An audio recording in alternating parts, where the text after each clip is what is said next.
Hello everyone, myself Aisha Khan. Welcome back to my channel. Today I will give some notes of lesson 1 life process for class 10th.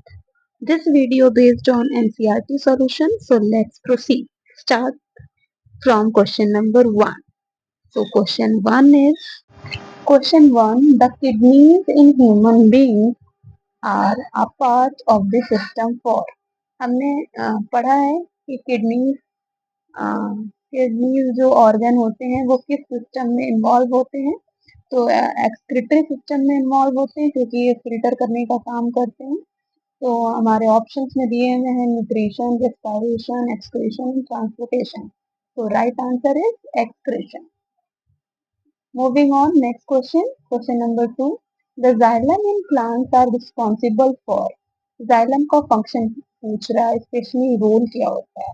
Transport of water, water को transport करना या food को, amino acid and oxygen. हमने पढ़ा in class 9th and also in class 10th। हमने पढ़ा है कि xylem responsible for water, transport of water. तो answer is A.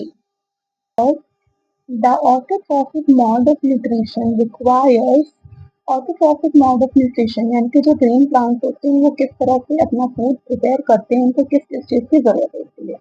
CO2 and H2O of course होती है, नीड होती है। सनलाइट की भी जरूरत होती है, क्लोरोफिल की भी होती है। तो option B all of the above.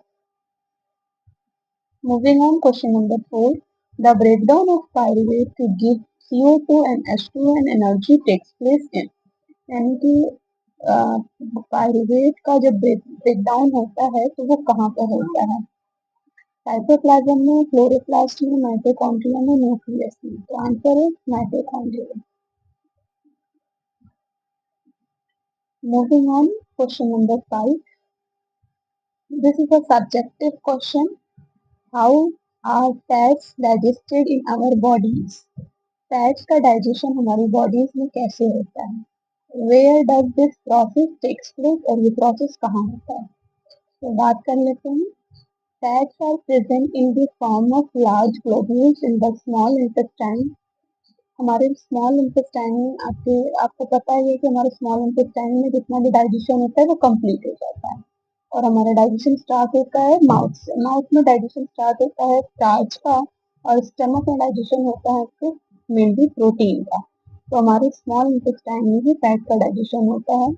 वहाँ पर वो बड़े बड़े ग्लोब्यूल्स यानी बड़े बड़े पीसेस में होते हैं, जिनको हम लोग ब्रेक डाउन करके स्मॉल पीसेस में करते हैं। The small intestine gets the secretion in the form of the bile juices। हमारे स्मॉल इंटेस्टाइन में कुछ सिक्रेशन भी आते हैं, यानी कि बाइल जूस जो कि लीवर प्रोड्यूस करते हैं।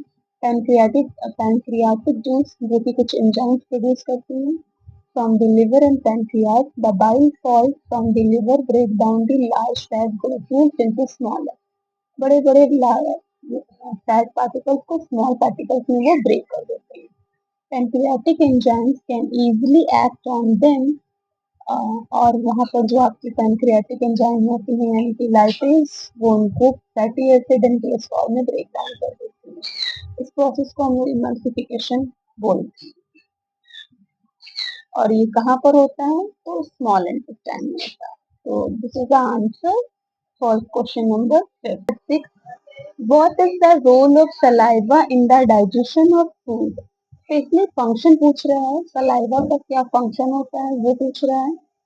तो saliva contains the salivary amylase, ये हम सभी को पता है। और ये जो एंजाइम है वो ब्रेक डाउन करती है starch into sugar. Starch is the complex carbohydrate, और ये इनको सिंपली शुगर यानी कि माल्टोज में ब्रेक कर देते हैं। Moving on, question number 7. What are the necessary conditions for autotrophic nutrition and what are its byproducts? मतलब कि ऑटोट्रॉफिक न्यूट्रिशन में कौन कौन सी नेसेसरी कंडीशन होती हैं और उनका बाई प्रोडक्ट क्या होता है। The necessary conditions are chlorophyll, water, carbon dioxide, sunlight and the byproduct is oxygen. इनका मेन प्रोडक्ट क्या होता है, इनका मेन प्रोडक्ट होता है carbohydrate, but byproduct is oxygen. I hope you all understand the note question number 1 to 7। बाकी के question को हम लोग नेक्स्ट वीडियो में सॉल्व करेंगे।